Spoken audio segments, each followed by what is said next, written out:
NASA ने हाल ही में एक ऐसे प्लैनेट को डिस्कवर किया है जो 2 स्टार्स को ऑर्बिट करता है। इस प्लैनेट पर आप एक नहीं बल्कि 2 सनसेट और सनराइज को देख सकते हो। इस प्लैनेट का नाम है केपलर 16b। इसे नासा ने 15 सितंबर 2011 को डिस्कवर किया था और इसी प्लैनेट का कुरान की सूरह अल मारिज में जिक्र है।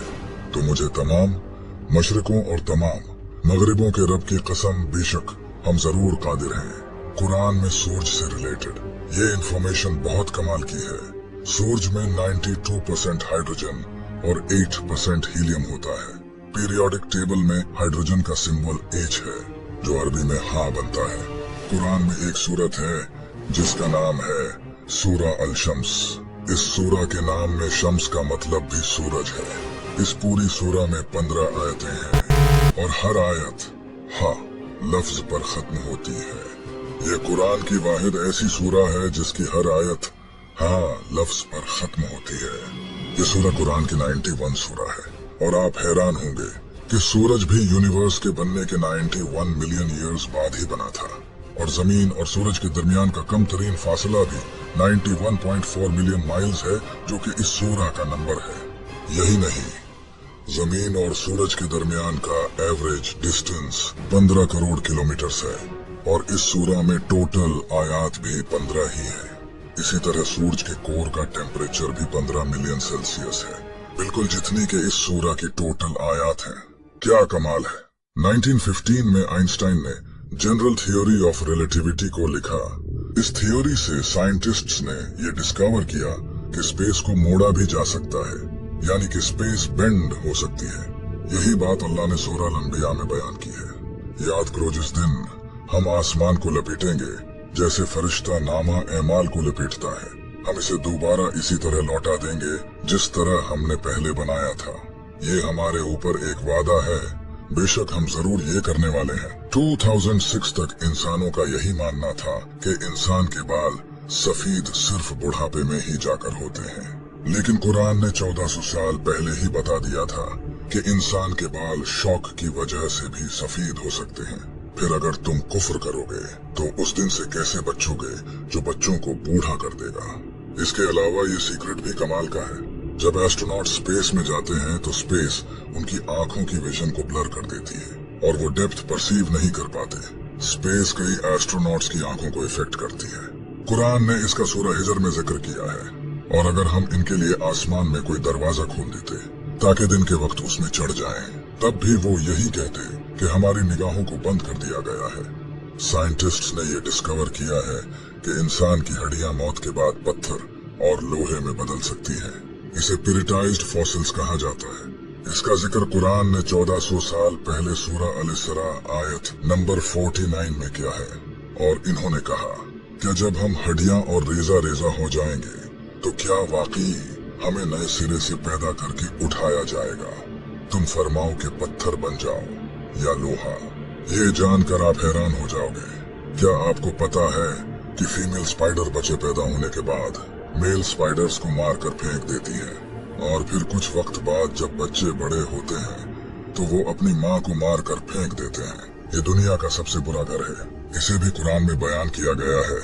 जिन्होंने अल्लाह के सिवा और मददगार बना रखे हैं, इनकी मिसाल मकड़ी की तरह है जिसने घर बनाया, और बेशक सब घरों में कमजोर घर मकड़ी का घर होता है। क्या अच्छा होता अगर वो जानते। इसी आयत में ये भी बताया गया है कि फीमेल स्पाइडर घर बिल्ड करती हैं, न कि मेल स्पाइडर्स। लेकिन इंटरेस्टिंग बात यह है कि काफी टाइम तक साइंटिस्ट का यही मानना था कि मेल स्पाइडर्स घर बिल्ड करते हैं, न कि फीमेल स्पाइडर्स। लेकिन आखिर हमेशा की तरह कुरान सच निकला और अब साइंटिस्ट भी कुरान से फुली अग्री करते हैं। जैसा कि आप जानते हैं कि इंसान की उंगलियों के फिंगरप्रिंट्स जिस्म का सबसे कॉम्प्लिकेटेड हिस्सा है।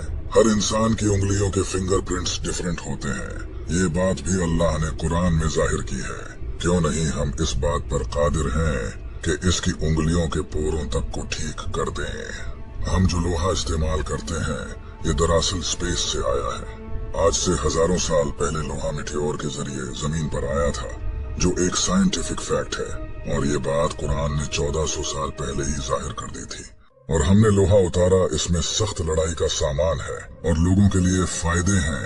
इसी तरह अल्लाह ने सूरह अल-अनम में बयान किया है और जिसे अल्लाह हिदायत देना चाहता है तो उसका सीना इस्लाम के लिए खोल देता है, और जिसे गुमराह करना चाहता है उसका सीना तंग, बहुत ही तंग कर देता है, गोया कि वो जबरदस्ती आसमान पर चढ़ रहा है। इसी तरह अल्लाह ईमान न लाने वालों पर अजाब मुसलत कर देता है। इस आयत पर गौर करो, यहाँ लिखा है इसका सीना तंग, बहुत ही तंग कर देता है, गोया कि वो जबरदस्ती आसमान पर चढ़ रहा है। 1400 साल पहले ये किसको पता था कि जब इंसान आसमान पर चढ़ता है तो ऑक्सीजन कम होने की वजह से उसका सीना टाइट हो जाता है। क्या आपको पता है कि समंदर की कोर तक सनलाइट नहीं पहुंचती? सनलाइट समंदर में 200 मीटर तक ही पहुंच सकती है। लेकिन अगर ये सच है तो फिर समंदर के डीप में जो जानवर हैं वो आखिर कैसे जिंदा रहते हैं? इसके बारे में कुरान में अल्लाह का फरमान है कि अल्लाह समंदर में वहाँ भी रोशनी देता है जहाँ इंसान अपना हाथ तक नहीं देख सकता। साइंस ने यह डिस्कवर किया है कि समंदर के डीप में ऐसे ऑर्गेनिजम्स होते हैं जो लाइट प्रोड्यूस करते हैं, इन्हें बायोलुमिनेसेंट कहा जाता है। हम जो पानी इस्तेमाल करते हैं ये इस दुनिया का पानी नहीं है। आज से हजारों साल पहले मीटियोर के जरिए ये पानी इस दुनिया में आया है। बहुत सी जियोकेमिकल स्टडीज से ये पता चला है। काश लोग पहले कुरान पढ़ लेते। कुरान ने इसे भी रिवील किया है, और हमने आसमान से एक अंदाजे के साथ पानी उतारा, फिर उसे जमीन में ठहराया, और बेशक हम इसे ले जाने पर कादिर हैं। ये है रोसेट नेबुला। इसे 17th सेंचुरी में ब्रिटिश एस्ट्रोनॉमर जॉन फ्लैमस्टीड ने डिस्कवर किया था।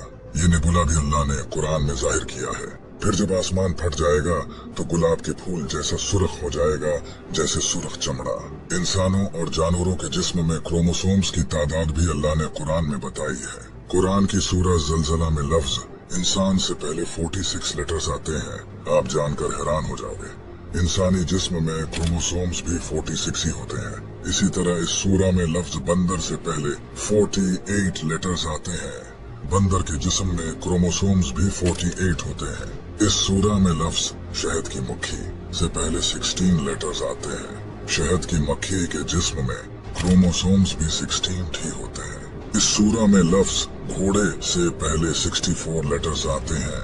घोड़े के जिस्म में क्रोमोसोम्स भी 64 होते हैं। इस सूरह में लफ्ज ऊंट से पहले 74 लेटर्स आते हैं। ऊंट के जिस्म में क्रोमोसोम्स भी 74 होते हैं। अल्लाह ने कुरान में फरमाया है, बेशक आसमानों और जमीन की पैदाइश और रात और दिन की बाहिम तब्दीली में अक्लमंदों के लिए निशानियां हैं। दुनिया में कोई ऐसी किताब नहीं जिसके हर सेंटेंस में इतने राज छुपे हों। आज से 1400 साल पहले किसी इंसान के लिए ऐसी किताब लिखना तो इम्पॉसिबल था। तब तो इंसान के पास कोई खास टेक्नोलॉजी भी नहीं थी। ये सब वही बता सकता है जिसने ये सब बनाया हो, और बेशक ये किताब मेरे रब की तरफ से उतारी गई है। अभी तो आपने कुरान के पैटर्न को नहीं जाना। कुरान का पैटर्न इतना कमाल का है कि ये आपके होश उड़ा देगा। इसके बारे में हम अगली वीडियो में डिटेल में बात करेंगे। So subscribe now. अगर आप कुरान के और राज जानना चाहते हो तो यहाँ क्लिक